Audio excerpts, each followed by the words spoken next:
Fernanda graduou em Física, no Departamento de Física da UFPE, onde ela também fez o mestrado e o doutorado dela.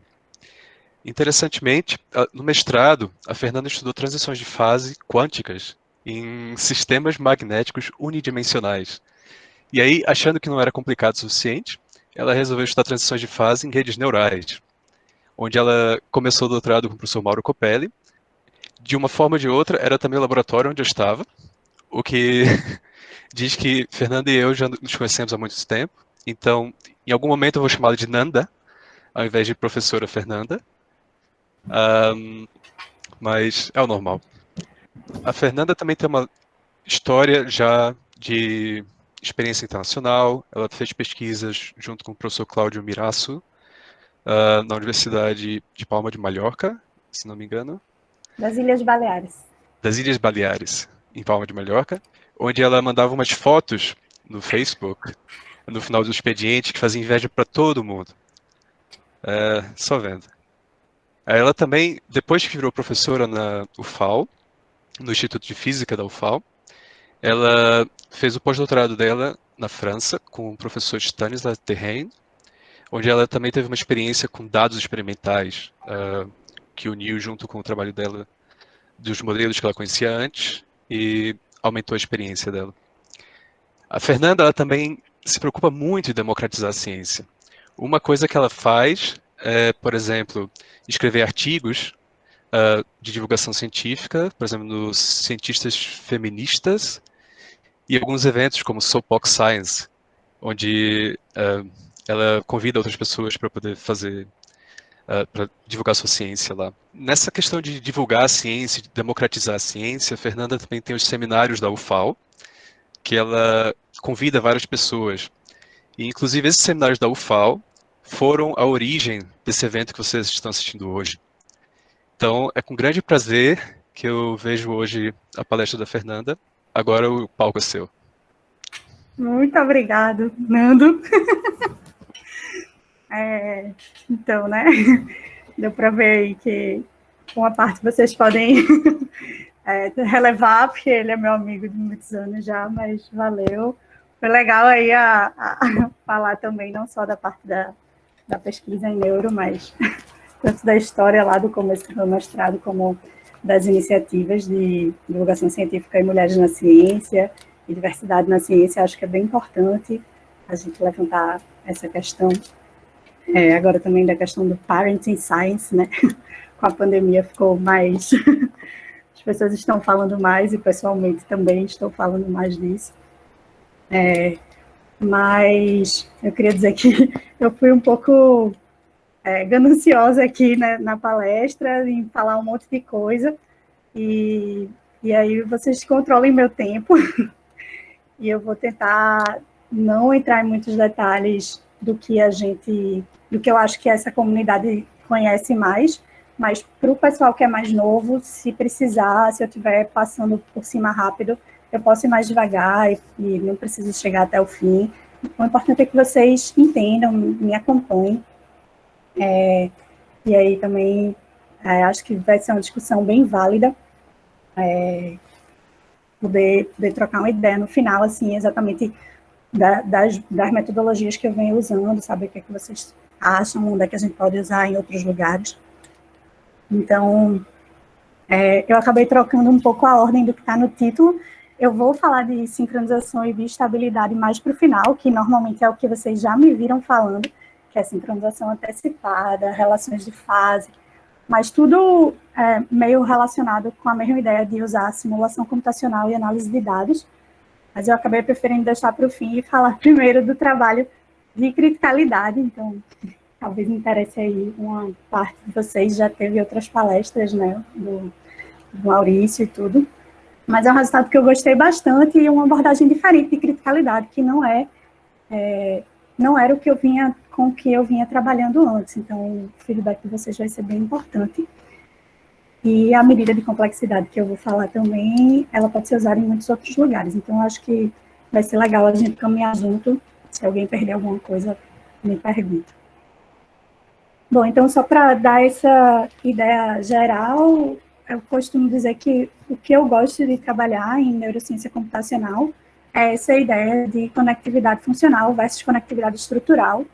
Então, comparando séries temporais de experimentos mesmo, o que a gente pode tirar de informação dessas séries temporais, por exemplo, como as regiões estão conectadas, que seria essa conectividade funcional ou conectividade efetiva, ou mesmo outras medidas que essa série pode trazer para a gente de entropia, complexidade, causalidade, e comparar com um modelinho de sistemas dinâmicos de populações, ou um modelo mais neurociência computacional, pensando na escola lá, pensando em Lashconians, que a gente sabe construir desde o começo, como cada componente funciona, como elas estão conectadas, e aí a gente pode estudar como essa estrutura de conectividade anatômica, né, no nosso modelo em sílico, ela pode reproduzir certos fenômenos que estão sendo vistos em dados eletrofisiológicos. Então, ficar jogando com isso, claro, no mundo ideal, a gente está junto de um grupo experimental e quando o nosso modelo prevê alguma coisa, a gente vai lá e pede para testar aquilo no experimento. No mundo real, nem sempre é fácil essas idas e vindas, então você acaba pegando dados que já existem. O meu grupo, especificamente, não faz experimento, então, na UFAL, a gente é teórico, né, só com computador, fazendo simulação computacional e análise de dados, mas os dados vêm de colaborações que eu venho tentando manter ao longo do tempo, especialmente em Recife, que foi onde eu cresci, e agora tem o laboratório do Pedro Carelli com o Mauro Copelli de ratos. Então, basicamente, LFP em ratos e multi-unit, medidas de neurônios, de poucos neurônios. E aí talvez tenha algumas pessoas aqui que fazem esses experimentos lá. Mas aí também, hoje em dia, tem dados abertos, teve as colaborações que eu fui fazendo. Então, na Espanha, era um grupo teórico, mas com contatos com muitos grupos experimentais de outros lugares da Espanha. Na França, eu fui especificamente analisar dados, então é um grupo com muitos dados diferentes. E a ideia é manter esse jogo aí de estar sempre tentando aproximar o pessoal dos experimentos com o pessoal da teoria. Então, é uma coisa que atrai minha atenção, assim, é o que eu gosto de fazer. Então, eu vou começar falando desse primeiro trabalho, que foi justamente usando dados dos ratinhos de Fahrenheit, de ratos anestesiados, do grupo de Recife, fazer medidas de complexidade neles. Eles tinham publicado um trabalho bastante interessante de criticalidade nesses dados de ratos anestesiados. Eles vêm trabalhando com criticalidade já há muitos anos, e aí a gente trouxe uma abordagem diferente, que é fazer esse tipo de análise de complexidade. Então, eu queria começar tentando convencer vocês de por que é importante a gente medir complexidade, e aí não é uma coisa ainda tão bem definida como medir entropia, você pode pensar em várias maneiras de medir complexidade, mas existe um ganho em você tentar definir uma medida de complexidade. E aí o ganho seria que, se você está medindo entropia, de Shannon, padrão que seja, você vai de uma coisa regular para uma coisa aleatória, e você vai de entropia 0 para entropia 1, mas no meio do caminho aí, você tem todos os sistemas complexos que você quiser imaginar, seja um quadro do Van Gogh, seja o cérebro, seja a vida, se você estiver estudando propriedades de sistemas vivos. E aí, só a entropia parece que está faltando alguma coisa para você caracterizar toda essa riqueza aí que tem no meio do caminho. Tudo vai dar uma entropia intermediária.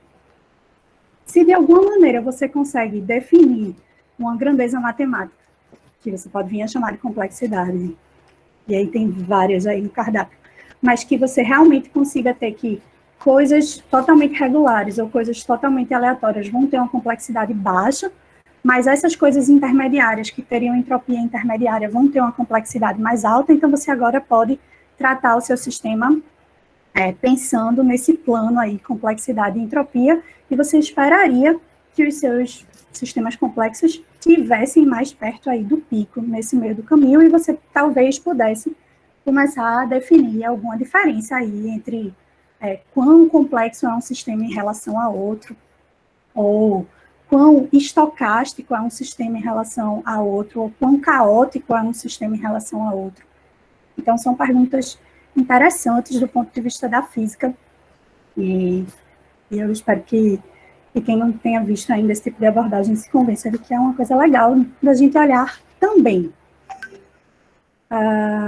Então, por exemplo, você pode pensar em fazer esse tipo de análise para redes. Se você tem redes complexas, se você tem uma rede regular ou uma rede aleatória, você esperaria encontrar uma medida que desse aí uma entropia baixa na regular, uma entropia alta na aleatória, mas uma entropia intermediária numa rede cerebral, por exemplo, se você conecta regiões, você faz uma parcela aí específica qualquer do cérebro, ou se você pega uma população de neurônio e tenta fazer uma coisa hierárquica, um modelo hierárquico, deveria estar aí no meio. E aí, se você acha uma maneira de medir complexidade em redes, você deveria achar uma complexidade mais alta nessas redes cerebrais, por exemplo. Se você quiser fazer também análise de série, você também devia ser capaz de, com algum tipo de medida, dizer que uma série muito sem graça, uma série temporal constante ou que só cresce, ela é regular e tem complexidade baixa. Uma série totalmente aleatória, ela é um ruído branco, ela também tem uma complexidade baixa, mas se você tiver um sinal de EEG, um sinal de LFP, até um fMRI, que tipicamente eu nunca fiz análise disso, mas você teria coisas intermediárias aí com a complexidade mais alta. Então, espero que pareça útil. Como fazer isso? Tem várias maneiras.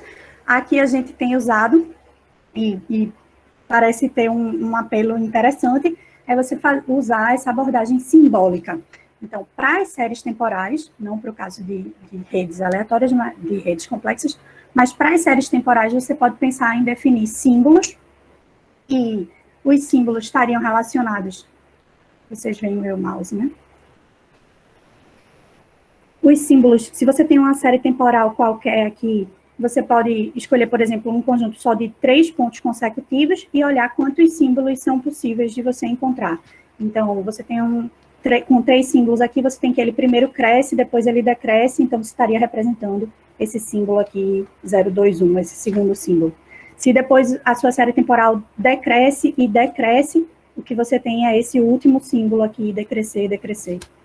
E aí a gente tirou os ficar constante de um símbolo para o outro, numericamente eles não vão ser iguais, mas você podia decidir colocar todas as opções aqui. O que importa é que, com essa abordagem simbólica, você agora consegue representar a sua série temporal, seja ela do que for, inclusive não precisa ter nada a ver com neurociência, por uma função de distribuição de probabilidade.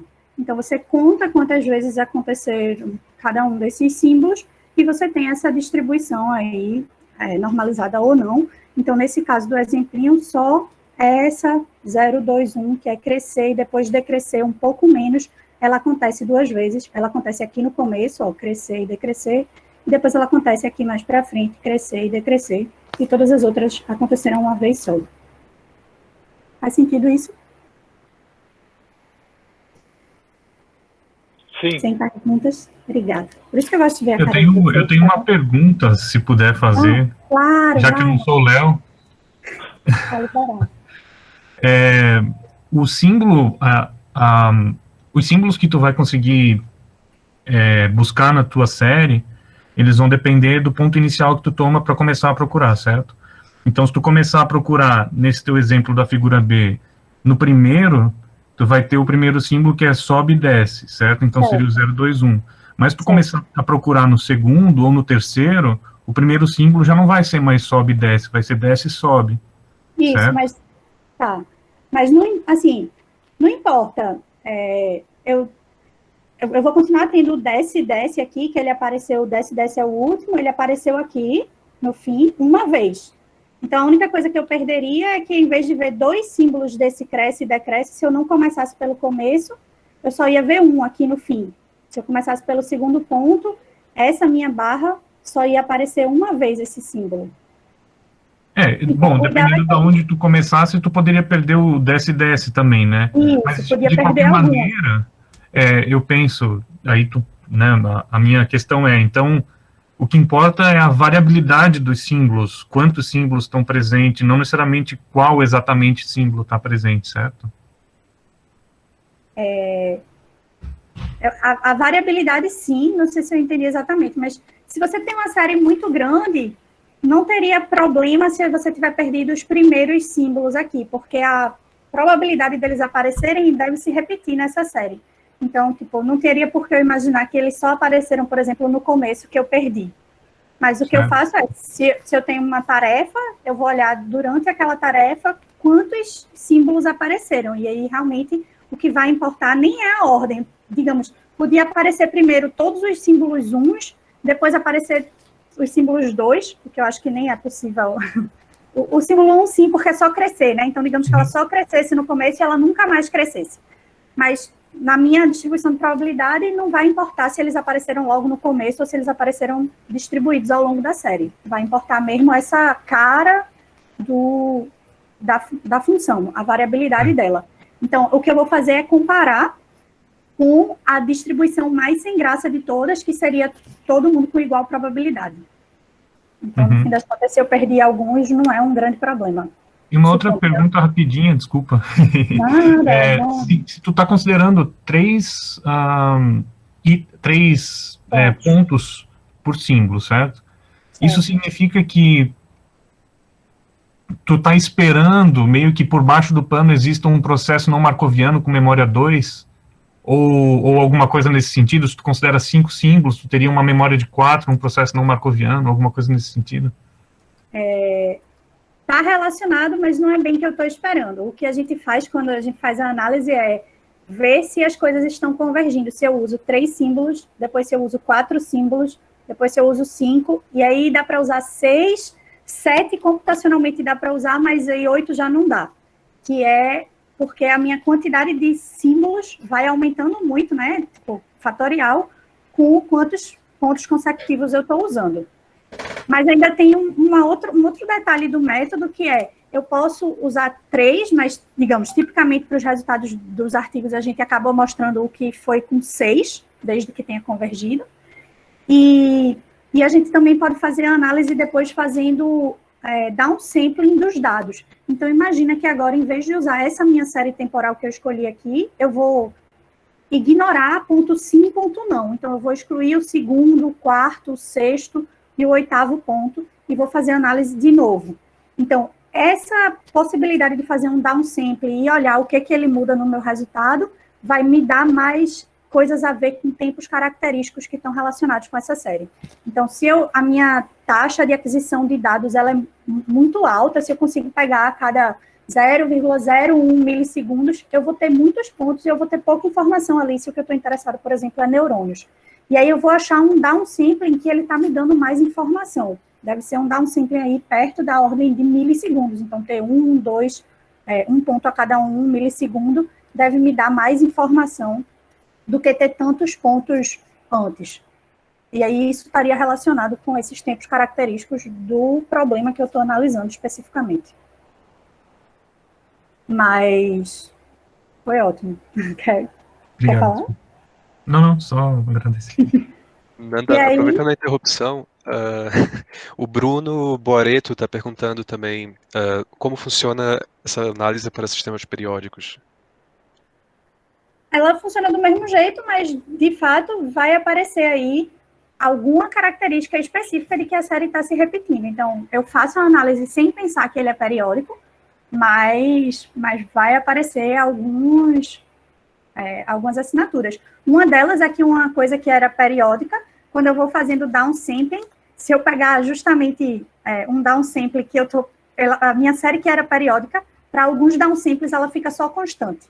Tipo, se eu tirar todos os pontos intermediários até eu voltar para o mesmo lugar, uma série periódica pode parecer constante para alguns downsamples. Mas isso aparece. E as pessoas usam isso, por exemplo, para medidas climáticas, e aí realmente aparecem tempos característicos das medidas climáticas. A sua série tem uma repetição anual lá, se tiver a ver com chuva, ou tem uma repetição de décadas, se for a ver com os ciclos de outras coisas, assim. Mas, sim, isso deveria... Se você não sabe, Tudo bem que periódico é uma coisa fácil de checar, mas algumas informações que você não sabe, elas aparecem com esse tipo de análise. Então, aí você pode definir a sua entropia, olhando para essa distribuição de probabilidade, como entropia tipo Shannon, onde você vai dizer que a entropia é a soma da probabilidade de cada símbolo, logaritmo dessa probabilidade, e vai somar, simplesmente você vai somar PLN de P daqui, com PLN de P daqui, com cada um desses 6, e você vai ter um número. Então, no seu eixo entropia, você vai ter um número para isso. Mas agora você pode falar de uma complexidade como uma distância, então, tentando não complicar muito, mas do jeito que a gente usa aqui essa complexidade de Jensen e Shannon, ela é um desequilíbrio, ela é você comparar a entropia de você somar a sua distribuição verdadeira com a distribuição PE, que eu estou chamando de distribuição sem graça, que é todo mundo ter a mesma probabilidade, e você olhar a distância, tipo, quão diferente essa entropia de você somar as duas probabilidades é da sua entropia, da sua distribuição padrão, menos a entropia dessa distribuição sem graça. Então, é uma maneira de você definir uma distância dessa distribuição, que tem um picozinho aqui, para a distribuição em que todo mundo é igual. Você podia pensar em outras maneiras de definir essa complexidade, mas fazendo assim, você garante que a complexidade ela é baixa, ela é zero para o caso todo mundo é igual, porque a distância é zero, mas ela também é zero para o caso, por exemplo, que você só cresce e você só tem um símbolo. Então, você fica com aquela situação do totalmente regular e totalmente aleatório. Eles têm complexidade baixa e coisas no meio do caminho têm complexidade mais alta. Beleza? E aí, a gente tinha utilizado isso, por exemplo, em tarefas. A Helena está trabalhando com isso agora, tipo, o artigo está submetido, mas foi o mestrado dela, que é, enquanto o macaco realiza uma certa tarefa do tipo go, no go, você faz essa análise de complexidade para cada trial, e você tenta achar uma diferença na complexidade dos padrões quando o macaco está fazendo uma tarefa de go, então quando é um trial que o macaco tem que apertar o botão, deve ter alguma diferença estatística naquele sinal de quando é um trial que o macaco não tem que apertar. E aí você começa a tentar separar, usar aquele plano complexidade e entropia, por exemplo, para separar que regiões estão sendo mais responsáveis pela tarefa, que regiões a atividade elétrica dá mais diferente num trial go do que um trial no go. Então, por exemplo, você esperaria que a região motora, quando você está perto de ter que apertar alguma coisa, ela seja mais diferente a atividade dela do que num trial no go, que você não tem que apertar nada e tem que ficar só parado lá. Então, esse tipo de complexidade serve para várias coisas, diversas, o pessoal usa também para verificar a assinatura.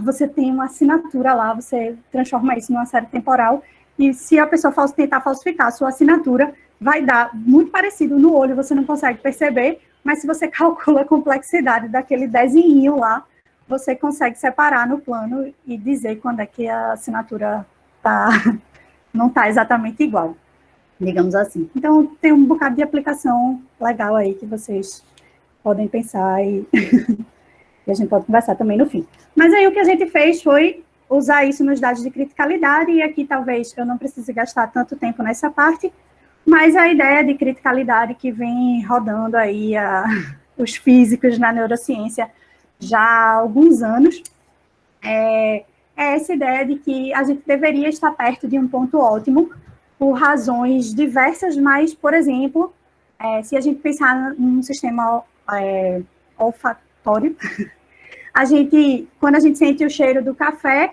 a gente não precisa de uma quantidade infinita de moléculas de café para a gente perceber aquele cheiro, basta uma quantidade intermediária.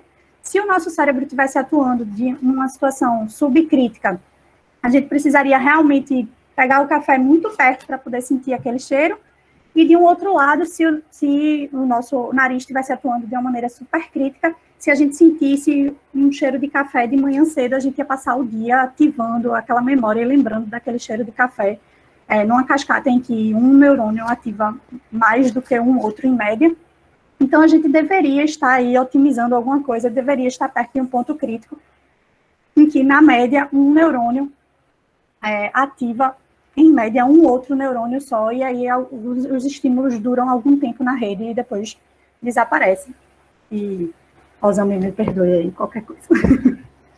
Mas esse é o comentário do Dante a respeito justamente do modelo Knut-Coppeli, que é o que a gente usou também para comparar com os dados dos ratinhos, que a gente vai aplicar essas medidas de complexidade.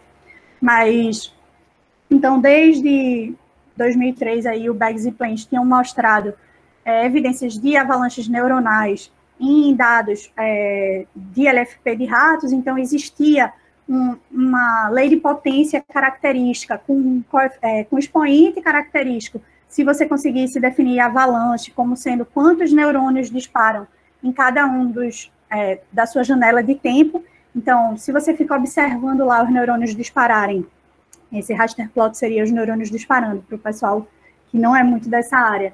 E aí você consegue dividir ele de uma certa maneira em que você conta, num certo intervalo de tempo, aqui, digamos, 3 neurônios dispararam, ou 4. Aí aqui, 1, 2, 3, 4, 5, 6, 8 neurônios dispararam. E você consegue contar quantos neurônios dispararam em cada uma dessas coisas que a gente chama de avalanche, em cada uma desses eventos em que neurônios disparam. Você teria uma distribuição de probabilidade do tipo lei de potência, onde a probabilidade de você ter avalanches maiores é menor do que a probabilidade de você ter avalanches menores. Me perdoem pular aí muitos detalhes, mas nesse paper de 2003 eles mostraram que isso dava o que seria esse branching ratio, essa probabilidade de quantos neurônios, quanto um neurônio em média, quando ele está ativo, ele ativa os outros, deveria dar perto de 1 aí. E aí isso foi mostrado em outros dados, desde 2003, em rato anestesiado, em macaco acordado em resting state, MEG, hoje em dia, todo mundo aí é mais especialista que eu, provavelmente nisso.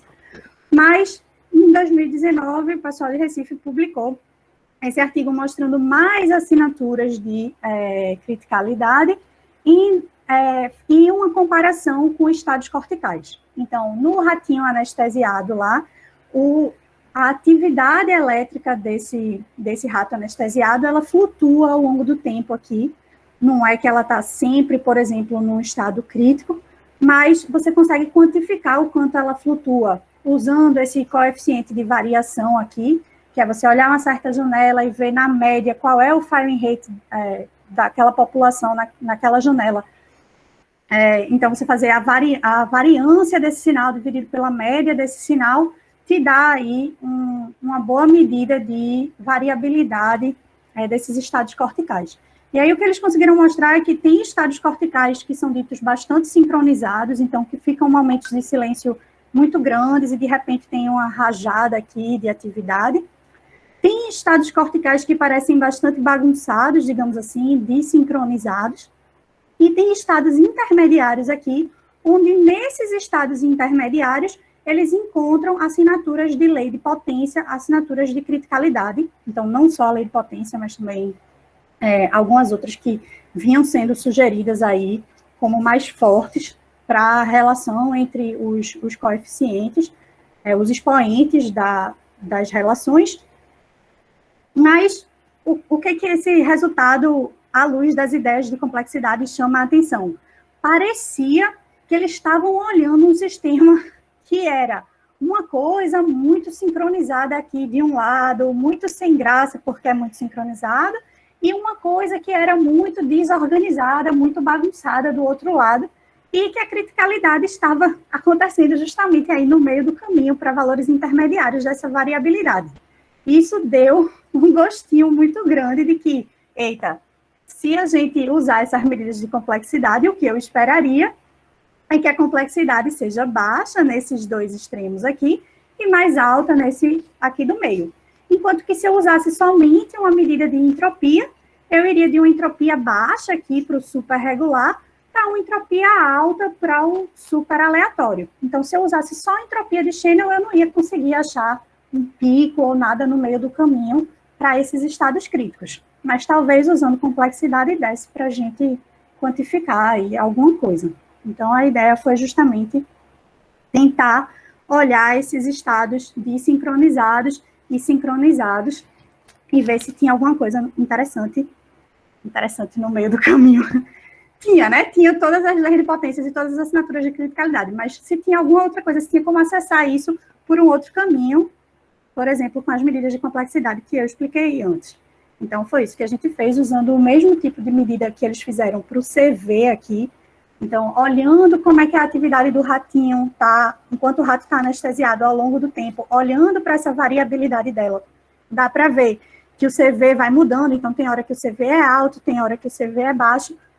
Isso também é bastante diferente de rato para rato, por que isso está flutuando, ou como isso está flutuando, a gente não sabe dizer, mas se a gente fizer a mesma, para cada pontinho desse em que a gente conhece o CV, a variabilidade, a gente calcular a entropia e calcular a complexidade, a gente tem que a entropia se comporta justamente ao contrário, então onde o CV é alto, a entropia é baixa, então onde a variabilidade é alta, você tem uma coisa muito regular, sua entropia é baixa, mas para a complexidade não era muito óbvio o que estava acontecendo, e aí quando a gente coloca no plano, quando a gente olha entropia em função do CV, de fato, é monotonicamente decrescente, digamos assim, então isso aqui é para um ratinho especificamente, toda a série de gravação que a gente tem, mas quando a gente compara a complexidade com o CV, a gente vê aqui, lindamente, um pico no meio do caminho, e aí a gente pode botar no plano complexidade e entropia aqui, e a gente também vê que existe uma região de pico, e que ele fica numa região intermediária. Essas linhas aqui, elas são matematicamente definidas como o lugar mais baixo que você vai conseguir, dada uma certa entropia, não tem como você ter uma complexidade mais baixa que essa linha, nem mais alta do que essa, pela definição, pela equação que a gente usa para definir complexidade, que vocês devem lembrar lá, depende da entropia, de certa forma. Então, beleza, para um ratinho a gente encontra que a complexidade, ela é máxima, justamente nesse CV máximo aqui de 1,31, e aí esse CV máximo, o CV que maximiza a complexidade, ele está muito perto do CV que o pessoal tinha encontrado para o ponto crítico. Então, o CV onde a assinatura de criticalidade aparecia é próximo com o CV que maximiza a complexidade. E quando a gente faz para os 7 ratinhos juntos, a gente tem, de novo, aí um CV que combina bem com o CV, que seria o CV crítico, olhando outras assinaturas. Então, para todos... Oi. Como você define o seu símbolo, dado que você tem, eu que sei, 350 neurônios aqui, suponhamos? Você vai pegar um neurônio por neurônio, ver os padrões e fazer a medida, fazer médias de medida? Como você faz isso? Especificamente, a gente pegou o Fahrenheit de todo o eletrodo que a gente tinha. Podia escolher o Fahrenheit de cada um. Você constrói um sinal contínuo. De todos os neurônios, você faz Sim, você tem um sinal por... Você não tem neurônios, você tem um sinal. Podia fazer, pelo menos, já que o neurônio é uma matriz, podia fazer para cada um da matriz, não sei o quão diferente isso ia ser. Fernanda. Oi. Deixa eu fazer uma pergunta, aproveitando a pergunta do Leonardo também, que o Maurício mencionou anteriormente. Essa questão do símbolo, que nem ele perguntou, né? Como você faz, que você falou que você juntou todos os neurônios que estavam disparando naquele momento, certo? Pelo que eu entendi. Uhum. E aí, como que você define a sua janela, que é o tamanho do símbolo? Você falou que ia ser a questão da convergência. Mas, assim, como é muito tempo, você vai ter muitas, talvez, palavras repetidas de, vamos dizer, 0000, né? Que não é nenhum disparo. E aí, eu não sei como que você define isso. Tá, joia. Então, a minha série temporal está aqui. Quando o Léo perguntou, eu não percebi, mas, no fim das contas, o meu Fahrenheit é essa curva verde aqui, certo? Então, eu peguei quantos neurônios dispararam em todo o meu eletrodo que eu fiz a medida lá, e eu tenho essa série verde aqui nesse caso, a vermelha aqui para esse outro. É verdade que na verde eu tenho bem muito tempo de silêncio. E aí, como eu não estou considerando o símbolo 000, não vai aparecer. Se eu tiver um 0000, não vai virar um símbolo na minha conta, certo? Mas não tem problema. Aí o que a gente fez foi, já se usava para calcular o CV uma janela de 10 segundos. Numa janela de 10 segundos, você divide essa janela em intervalos de 20 milissegundos e aí você calcula qual é a média do firing rate nesses 20 milissegundos. Aí depois, qual é a média do firing rate no próximo 20 milissegundos. Aí a gente fez isso para 10, 20, 40 e 50 milissegundos e viu que os resultados convergiam e que as coisas eram consistentes. Então, pelo menos para janelas por aí, nessa faixa, dá parecido. É claro que se eu pegar uma janela muito maior, começa a dar diferente, especificamente, você pode pensar que justamente você está tentando relacionar períodos de tempo que não são tão importantes para o modelo, ou sei lá. Mas, aí, isso é uma pergunta, como eu escolhi o meu intervalo para olhar quantos símbolos tinham ali. Então, a gente só repetiu a receita que eles faziam para calcular o CV. Mas a outra coisa a gente calculou para 3 pontos consecutivos, 4 pontos consecutivos, até 6 pontos consecutivos. Então, até 6 pontos consecutivos é computacionalmente ok, e em todos os casos a gente vê essa tendência de pico, que de fato melhora quando você tem 5 ou 6, certo? Então, para 3 é mais ruinzinha, digamos assim, mas existe uma tendência. Será que eu respondi? Sim, entendi, obrigada. Eu tenho uma dúvida também. Ah, Falou que faz o downsampling, mas como que você faz esse downsampling? Porque você pode escolher os símbolos de maneira consecutiva. Por exemplo, para o primeiro símbolo de n igual a 3, eu seleciono os 3 primeiros pontos, certo? Para o segundo símbolo, eu pego o segundo, o terceiro e o quarto. Para o isso. terceiro, o quarto, o quinto e o sexto.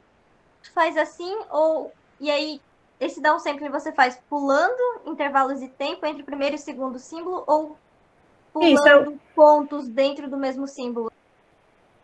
Não, vê, os símbolos, eles já estão definidos independente da minha série temporal. Os símbolos dependem de quantas... Eu vou me arrepender de fazer isso. A gente pode discutir mais detalhes técnicos no fim, mas o símbolo em si, ele já está definido aqui. Quando eu escolho 3 pontos consecutivos, então, obrigatoriamente, eu tenho esses símbolos aqui. Crescer, crescer, crescer, diminuir, diminuir, crescer. Então, eu tenho 6 símbolos se eu escolher 3 pontos. Se eu escolher 4 pontos, eu tenho 24 símbolos. Isso são quantos símbolos possíveis podem aparecer na minha série temporal. Então, com 6, eu tenho 720 símbolos possíveis. Dentre esses símbolos possíveis, eu vou pegar a minha série e sair contando. Ah, apareceu o primeiro, uma vez. Apareceu o quinto, uma vez. E vou fazendo a minha distribuição de probabilidade. E aí, eu nem entrei nesse mérito, porque a gente nem precisou fazer isso nessa coisa, mas se eu quiser agora fazer esse downsampling, eu refaço a minha análise, eu esqueço essa minha série temporal aqui, e eu desenho uma nova série temporal que vai direto do primeiro para o terceiro, para o quinto, para o sétimo e para o nono. E aí, com essa nova série temporal, eu refaço olhando quais foram os símbolos. E aí eu recalculo tudo. Então, é como se eu estivesse fazendo uma nova análise para cada downsampling que eu faço. Ou se eu decidir escolher os pares, 2, 4, 6, 8. Eu vou ter uma nova série temporal para analisar.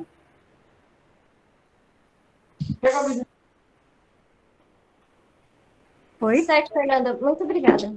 Nada. Eu posso entrar em todos os detalhes no fim, se a gente quiser. Sem problemas com o método. Tá, então, aí a gente viu que para os dados dos ratinhos tinha essa Fernanda, complexidade. só uma dúvida aqui. Fala. O que é esse terceiro gráfico embaixo aqui? Ah, joia. É o gráfico que eu vim tentando mostrar antes de complexidade versus entropia. Onde estaria o meu quadro do Van Gogh aí? Não sei se você viu no começo, mas eu devia ter tudo que é regular aqui perto de entropia baixa, tudo que é aleatório perto de entropia alta e complexidade baixa, e tudo que é sistemas complexos aqui no meio do caminho. Então, eu esperava ter uma coisa assim, mas esse gráfico, basicamente, é eu pegar o número que eu calculei de qual foi o valor da complexidade do ponto e plotar ele em função de qual foi o número que eu calculei para a entropia. Então, por exemplo, para esse pontinho verde aqui, ele tem um certo valor de CV, um certo valor de C e um certo valor de H, que foram calculados independentemente. E aí eu posso mostrar ele no plano C versus H. É só isso. Tipo, se aquela minha série temporal me deu uma complexidade aqui de 0,4 e uma entropia de 0,6, eu vou marcar um pontinho aqui nesse gráfico. Desculpa, você falou H agora há pouco? É a entropia. A entropia de Shannon, que talvez eu tivesse Então, S. difícil de enxergar aqui. Não, podia ser que eu estivesse chamando de S antes, perdão. Tá bom, tá bom. Mas é isso. Então, a entropia em função do CV ou complexidade em função do CV ou complexidade em função de H. Se eu medir 3 coisas, eu posso fazer qualquer um desses 3 gráficos aí, combinando elas duas. Podia tentar fazer um 3D, mas... Enfim. Mas, então, pegando um modelo de rede de autômato celular, onde a gente conhece bem o ponto crítico, então, ajustando para ele estar perto do ponto crítico aí, e eu não vou entrar em detalhes do modelo para não falar muita besteira, mas o Tawan também está aí, que foi quem fez realmente isso. A gente queria olhar se para o modelo, que a gente sabe onde é que está o ponto crítico, se a gente analisa no modelo desses autômatos celular, conectado aleatoriamente, coloca um estímulozinho ali e vê o firing rate desse negócio, pega essa série temporal e calcula a complexidade, se a gente ia achar essa maximização aí perto do ponto crítico que, de fato, a gente conhece. E aí, sim, por isso que eu estou mostrando. Tem alguns modelos que talvez não, mas a gente finge que mais para frente vamos falar disso. Então, para o modelo, nessas curvas azuis aqui, à medida que a gente muda o sigma, o branching ratio, em média, quanto um neurônio ativa os outros, a gente passa pela criticalidade aqui, justamente no sigma igual a 1, e a gente tem uma distribuição. Para um sigma igual a 1, a gente pode ter alguns valores de complexidade, mas a gente tem que, coletivamente, ele tem essa cara aqui e tem um ponto máximo aí para um CV intermediário que se parece, talvez, com os dos dados experimentais, e para sigma, que não é exatamente o 1 onde dá, mas para sigma perto de 1, onde está a maioria dos 1.002. Fernanda, tem sentido falar de sigma nesse modelo se você está quebrando a time series em tempos para poder calcular o CV e depois calcular a tua medida qualquer? Você está fazendo em janelas de tempo, certo? Certo. Só que quando você põe um sigma nesse modelo, você vai ter uma atividade, deveria ser a mesma atividade ao longo do tempo, mais ou menos. Isso, mas estatisticamente ela não dá exatamente igual. Então, quando você quebra, digamos, para um sigma, podia ser que você encontrasse especificamente um valor de C e um valor de CV para um sigma, mas não é isso que acontece, ó. Nota aqui que, aqui no escuro, nesse mais escuro de todos, você tem vários valores possíveis de C e CV para uma simulação só. Então, você faz uma simulação bem longa com sigma igual a 1.01, e como você quebra ela, não dá todo mundo aqui com o mesmo C e CV, porque tem alguma flutuação quando você quebrou. Então, na média, na sua simulação inteira, está tendo aí sempre esse sigma de 1.01, mas como eu quebrei, cada uma dessas janelas pode me dar um intervalo aqui de 6 e CVs. Sim, é exatamente isso que eu estou dizendo. O sigma agora, ele não é mais sigma crítico, porque todos podem ser críticos. Dependendo do ponto que você pegar se você pegar não é que todos os pontos estão juntos ali, você vai ter um máximo de entropia, um máximo de complexidade em um ponto, independente do CV. Porque todas vão ter esse shape. Todas não, tipo, quando o sigma já é muito maior, tipo esse 1.01, ele não vai aqui e depois desce. Né? Ah, ok. Eu pensei que estava tudo... Não, tipo, os maiores estão aqui, aí depois os próximos estão aqui, aí realmente o 1002, tipo, não é só o 1 que me dá o pico. O 002 também está por ali, e o 004 também. Okay. Então é perto, não é num garantido, imagino que por causa dessa quebra, mas... É só porque eu pensei que os pontos estavam um em cima do outro. Não. Mas não, tá num... Ok, entendi. Se simular ainda, sigma ainda maior, aí vem parar ainda mais aqui. Beleza? Então, alguém? Nanda, teve uma pergunta aqui no chat. O Bruno Boreto pergunta, essa relação da complexidade com a entropia, próximo da média entre a complexidade máxima e mínima, me parece caracterizar estocasticidade no sinal. Isso é esperado para esse modelo? Eu não sei se eu entendi exatamente essa parte do próximo da média entre a complexidade máxima e mínima, mas tinha esse gráfico de C versus H, dá para você comparar a estocasticidade, não é o que a gente está fazendo aqui, mas se você pega um modelo específico e vai aumentando o ruído dele, você vai se mexendo de maneira consistente nesse plano. Então, você vai andando, se você aumenta a estocasticidade, você vai andando para a região mais aleatória, no limite de que a região mais aleatória é essa, que tem entropia 1 e complexidade 0. Então, você pode ir comparando dois sinais. Não dá para ser dois sinais totalmente diferentes você dizer nesse plano qual é mais estocástico do que o outro. Mas tem uns trabalhos que pega uma série caótica que vem de uma dinâmica bem determinada e vai acrescentando ruído aos pouquinhos nela. Aí você vai vendo que a que tem mais ruído vai se aproximando dessa parte entropia 1, complexidade 0.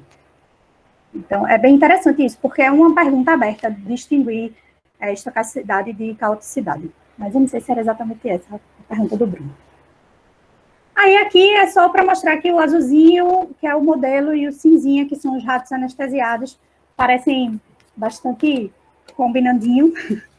E a gente ficou feliz, e é isso. Então, eu podia acabar aqui, eu não quero falar de sincronização e bistabilidade, mas assim, a história até aqui da complexidade é maximizada perto da criticalidade e acaba aqui, assim, né? Essa primeira coisa que a gente fez. Mas eu acho que tem um gostinho aí de olhar mais. O que isso quer dizer? O que significa? Pode ser só uma coincidência era óbvio que tinha que dar aí uma complexidade maior no meio do caminho entre a coisa mais organizada e a coisa mais desorganizada.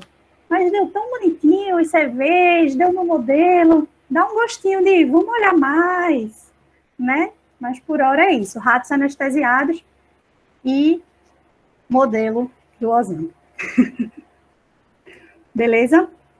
Então, nessa conversinha do começo, seria isso, nossos estados críticos aqui estão junto com o quadro do Van Gogh, aqui em cima, nem estão na parte super regular, nem na parte super aleatória.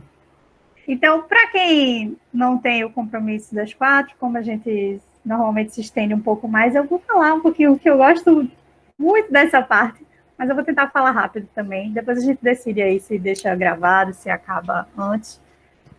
E especificamente porque eu queria falar um pouco dessa parte de bistabilidade de fase e ver se isso ativa alguém aí, alguma coisa legal também que a gente possa pensar, que é um resultado recente. Então, pensando em coisas que talvez muitos de vocês já tenham me visto falar, a gente vem trabalhando com isso já há 10 anos.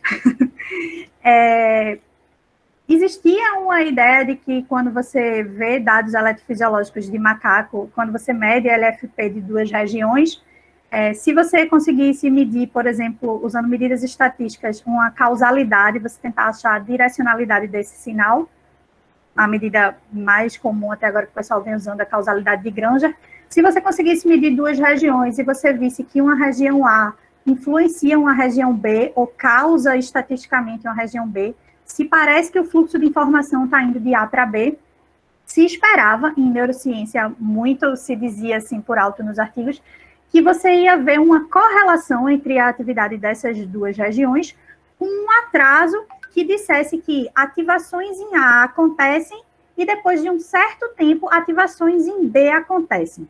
Então, um atraso que a gente chama de um atraso positivo. O pico de uma correlação cruzada entre essas duas regiões, ele seria positivo no sentido de A indo para B. Então, você teria que os sinais estavam correlacionados com uma pequena diferençazinha de fase, ou uma pequena diferençazinha de tempo, e que esse tempo estava relacionado com a informação, com as sinapses que iam de A para B. E aí, isso era tido muito como uma coisa certa em neurociência, nos artigos. Mas em física, isso não é uma coisa comum. Em física, a gente sabe que correlação não é causalidade. Espero, todos. Então, se a gente está falando de uma medida de causalidade, não necessariamente ela tinha que combinar com uma medida de correlação, independente desse shift ser positivo ou negativo. E aí, claramente, em dois artigos, um de 2004 e um de 2012, eles verificaram isso em dados de macaco e disseram, olha, parece que não existe uma relação clara entre o time delay, entre o tempo de atraso que a gente acha olhando com correlação, e a direção da causalidade de Granger. o que sugere que a diferença de fase entre a atividade de duas regiões não é um indicativo de direcionalidade. E isso sugere porque não é. Correlação não é indicativo de direcionalidade nunca. Mas, num PNAS de 2004, eles acharam e pareceu intrigante, vamos comentar aqui. Ou seja, eles acharam pares de regiões que tinham causalidade unidirecional, ou seja, uma região mandava para outra, mas que podiam ter tempos de atraso tanto positivos, que são esses exemplos aqui, isso aqui é um pedacinho do cérebro desse macaquinho aqui, enquanto ele faz uma tarefa, e aí eles viram que dessa região 3 para a região 1, a direcionalidade era bastante unidirecional de 3 para 1, e o tempo era esse que eles esperavam mesmo. Primeiro ativação em 3, depois ativação em 1. De 3 para 4 também eles viram que, apesar de ter um pouquinho da volta de 4 para 3, a ida era muito forte, e mesmo assim a fase condizia com o que eles queriam, que é primeiro 3 ativa, depois 4 ativa. Mas de 2 para 1, de 2 para 3, de 4 para 1, entre outros pares, eles acharam que não, que dava o contrário do que eles esperavam. Então, 2 manda muita informação para 1, mas a ativação de 1 acontecia antes. Então, eles comentaram aqui, olha, parece que não é um indicativo, a gente pode ter de tudo, a gente pode ter uma diversidade de fase, seja fase positiva, seja fase negativa. E aí, a gente veio estudando isso em 2012. Mais ou menos o mesmo grupo achou de novo essa coisa entre uma região parietal e uma região pré-frontal no córtex do macaco. De novo, o macaco está fazendo uma atividade visual, então não sei o quanto está relacionado com a atividade que eles faziam, mas ele tem que ver alguma coisa na tela e responder. No primeiro era apertando um botão, nesse é fazendo uma sacada, olhando para o objeto. Mas, de novo, eles viram uma causalidade unidirecional e uma fase negativa. E aí, depois, eles relataram, existe uma diversidade nessas fases, a gente não consegue achar, quando a gente faz experimentos, a gente acha uma variabilidade grande entre as fases possíveis. Tanto no sinal, ela pode ser 0, duas regiões podem estar sincronizadas a 0 lag, exatamente com a mesma fase, como positivo, como negativo, varia de macaco para macaco, varia de região para par de região para região, e a gente ainda não sabe bem, mas isso deve ter alguma importância aí para o cérebro. Então, essas fases, essas sincronizações de fase pareciam estar ganhando uma certa importância. Quer falar, Léo?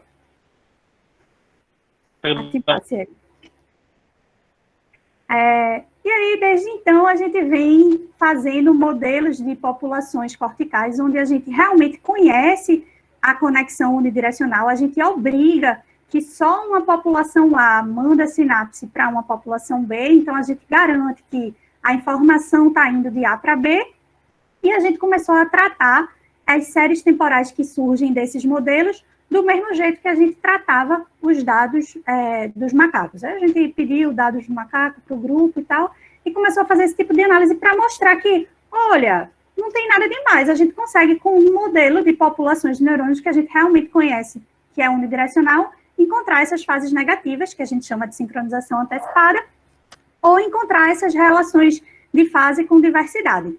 Então, a gente foi seguindo a linha de gostamos de fazer modelinhos que reproduzam fenômenos verificados em experimentos. E aí parecia que estava dando certo, que dava para sair muita coisa. Com o modelinho você pode explorar como é que essa fase muda, será que ela muda se eu mudar a inibição interna, será que ela muda se eu mudar os tipos de neurônio dentro dessa população, será que ela é afetada por ruído externo? E aí a gente saiu trabalhando, né, fazendo isso por 10 anos. E beleza, dá para comparar o modelo com os experimentos, a gente consegue colocar o nosso modelo para oscilar com a mesma frequência que viram lá nos dois experimentos de 2004 e de 2014, 24 Hz ou 17 Hz. A gente também consegue, foi como a gente começou, o nosso modelinho aqui ter perto de 8 Hz, então não tem dados experimentais exatamente com esses 8 Hz, não tinha na época, mas o nosso modelo conseguia achar para 8 Hz uma conectividade unidirecional e uma fase que podia ser positiva ou negativa. Dava para comparar o modelo com os experimentos, dava para supor quais eram os mecanismos que estão causando isso. No mundo ideal, a gente chegaria para o pessoal que faz experimento e diria, será que se você colocar um neuromodulador na cabeça desse macaco aí e mudar a inibição interna dessa região, você vai mudar a fase? ia ser ótimo, mas o macaco já tinha morrido antes de eu nascer, então não dava. E aí surgiram outras ideias, vamos testar isso no laboratório da gente, vamos ver se aparecem outros animais, e estamos nessa. Enquanto isso, a gente pegou dados que já existiam de humanos e EEG, fez o mesmo tipo de análise e disse, tá bom, se não forem macacos fazendo a tarefa, mas forem humanos fazendo uma tarefa muito parecida, será que a gente acha o mesmo tipo de coisa? Então, sim, a gente acha em dados de eletroencefalograma de humanos, fazendo a mesma tarefa que o macaco, que você pode ter bastante causalidade unidirecional entre os eletrodos, isso aqui seria o cérebrozinho, os 19 eletrodos na cabeça da pessoa fazendo a tarefa, e aí você consegue achar alguns deles que têm uma conectividade unidirecional aqui, e tem uma certa distribuição de fase, que pode ser perto do zero lag positiva ou negativa, ou pode ser perto da antifase positiva ou negativa, e no fim das contas você tem uma diversidade enorme quando você pega 11 voluntários, 19 eletrodos, 19 vezes 18 dividido por 2 é o número de pares, você faz uma análise de todos os possíveis, nada é muito consistente, não é que sempre o mesmo eletrodo causa o outro eletrodo em todos os pacientes, a coisa é uma bagunça, mas você consegue mostrar que tem uma diversidade que pode ser positiva ou pode ser negativa, ou seja, a relação não é causalidade, apenas isso, mas a gente segue mostrando com figurinhas bonitinhas. Oi, Léo. Aí a gente mostrou que o modelo funciona para 3 neurônios, se você quiser numa escala de celular, se você quiser numa escala de populações de neurônios, se você quiser numa escala de neuromass, então grandes regiões cerebrais, diferentes modelos, não vou entrar em detalhes, porque eu já estou super atrasada, mas, beleza, para modelo, a gente consegue mexer em várias coisas, funciona em multi-escalas, né, multi-escalas temporais e espaciais, parece uma coisa meio da moda de você vender a história assim. Então, esse fenômeno de sincronização de fase com fase positiva ou negativa, ele acontece com modelos em várias escalas, seja de tempo ou seja de tamanho no seu cérebro. E aí a gente começou a ter um gostinho de que, além da inibição ser responsável por isso, que era o que a gente já tinha visto muito, uma coisa bastante importante era a dinâmica interna da população que recebe, dessa população B, dessa região B, mas eu não vou entrar muito em detalhes aqui de novo, mas parece que se essa população receptora, essa população B, ela tem uma dinâmica interna mais rápida do que a população que envia, então é mais fácil você conseguir atingir esses regimes de sincronização antecipada e fase negativa, que é como a gente está chamando. Eu não estou conseguindo acompanhar o chat, mas Léo pode responder tudo aí para vocês, que ele é o primeiro autor desse trabalho aqui. E aí eu vou chegar na bistabilidade que eu queria comentar, mas eu juro que é rápido.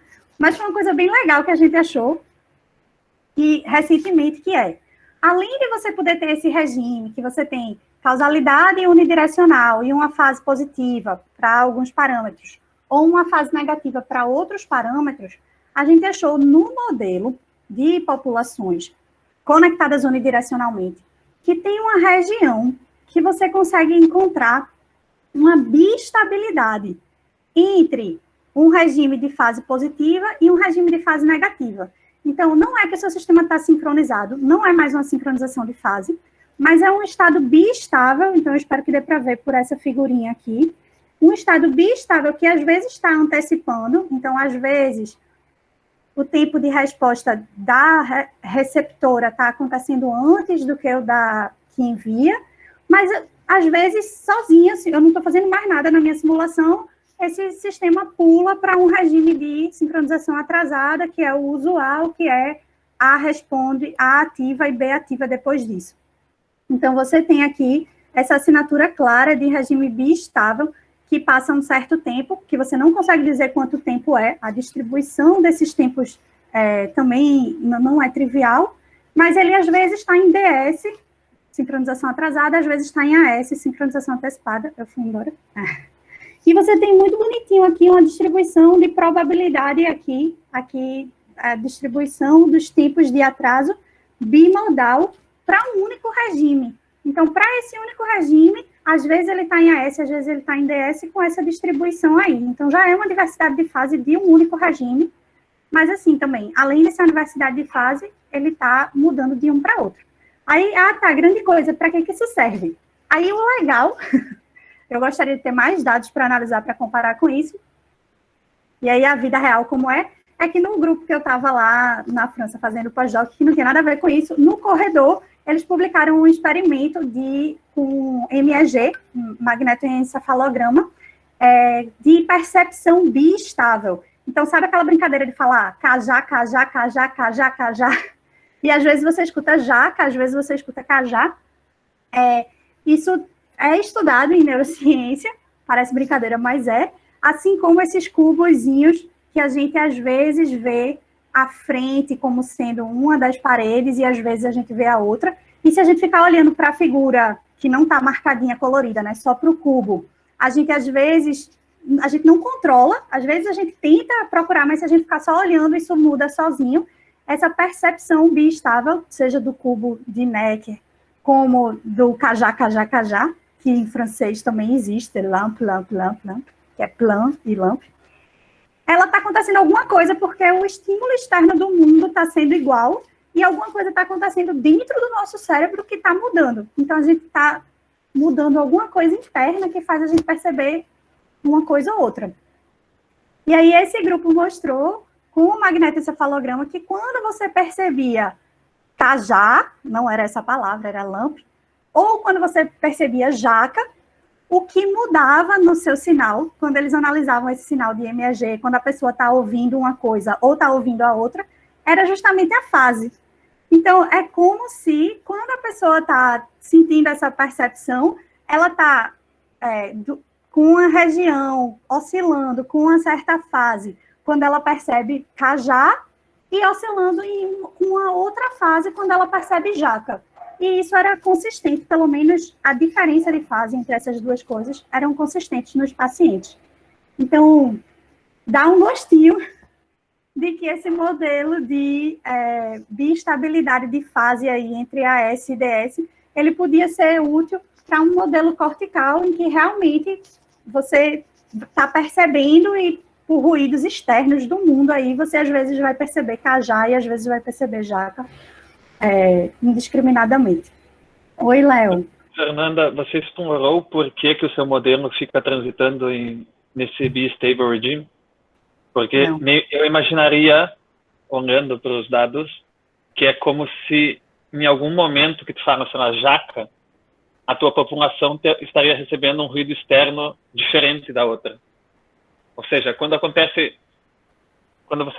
você muda o estímulo, porque no final o estímulo é diferente, né? Você tem jaca e... Não, é uma voz de computador gravada cá e já, separadamente, e a pessoa está escutando essa sequência. Sim, mas você pode entender cajá ou jaca, ou seja, isso que eu chamo de dois estímulos.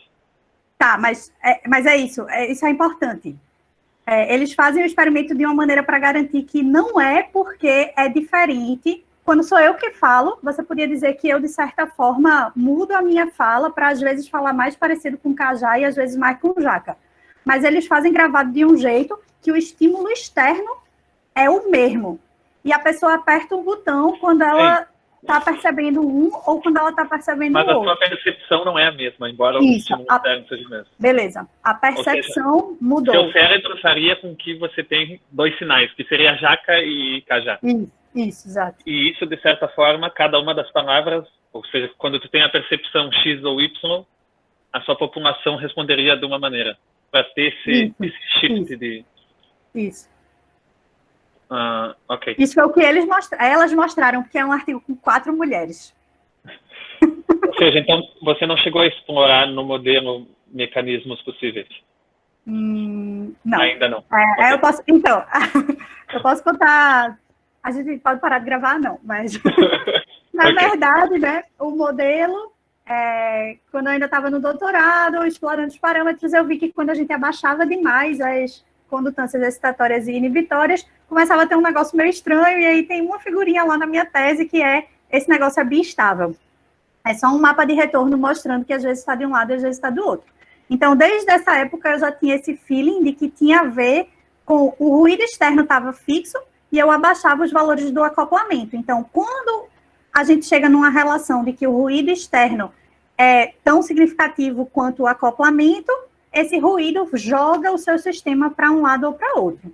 Mas podia ser que não acontecesse a biestabilidade, né? Podia ser que acontecesse uma coisa só muito feia, onde o ruído está ganhando.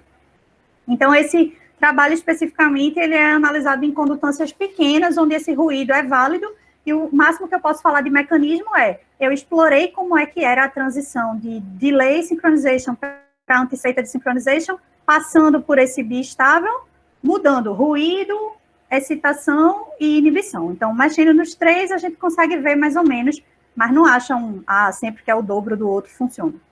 Aí, no trabalho depois, a gente conseguiu, sem mexer nessas condutâncias, mas mexendo na heterogeneidade dos neurônios, então, sem mexer nas sinapses, para poder manter o balanço excitação e inibição. Mas mexendo nas propriedades dos neurônios, a gente também encontra regime biestável. Vou roubar aqui, porque é minha estudante que vai defender, mas mexendo agora na variabilidade dos neurônios, então colocando neurônios tipo shattering, bursting e regular spiking, a gente consegue, foi aceito antes de ontem o trabalho, a gente consegue passar por esse DS, biestável e AS, sem ser pelas condutâncias. Então, o que parecia que era um mecanismo antes, na verdade, não é o único mecanismo. Então, a resposta está aberta aí. Essa biestabilidade, ela está acontecendo, não sei. E, sendo bem honesta, nem sei se tem a ver com esse resultado de MEG, né? Tipo, eu não analisei os dados de MEG, é só uma coisa publicada mostrando que quando você muda a percepção, claramente a fase do seu sinal muda. Se é um epifenômeno, se é a fase realmente que está sendo onde você está codificando o cajal, onde você está codificando o jaca, como isso está relacionado, também não se sabe. E eu também nem tenho claro que análise precisaria ser feita para saber. Mas aceito sugestões. Beleza, pessoal? Então, é isso, né? Eu vou acabar e a gente conversa. Já devia acabar, a sala fecha 4h30. Mas eu queria agradecer todo mundo do grupo da gente, meus estudantes de Maceió, os estudantes de Mauro e Pedro em Recife, o professor Oswaldo, que é quem desenvolveu essa medida de complexidade que eu falei, e a Nastran fez o começo do trabalho de criticalidade, quando eu gastei mais tempo, o pessoal que está aqui, Tauan, o modelo, Leandro, Thaís e Thaís, que estão aqui em algum lugar, Thaís e Thaís fizeram experimentos, então, assim, são anos, a escala da ciência, né? E eu queria agradecer a Neurocomp BR, que eu estou super feliz de fazer parte do grupo, o Nando falou no começo, começou com os seminários da UFAL, e Rodrigo deu a ideia, e todo mundo topou, e eu espero que a comunidade continue crescendo. Obrigada a quem aguentou até aqui, e vamos para a conversa. Obrigado, Fernanda. Muito boa apresentação. Então, batendo palmas por todo mundo. Acho que quem quiser botar o vídeo aí também.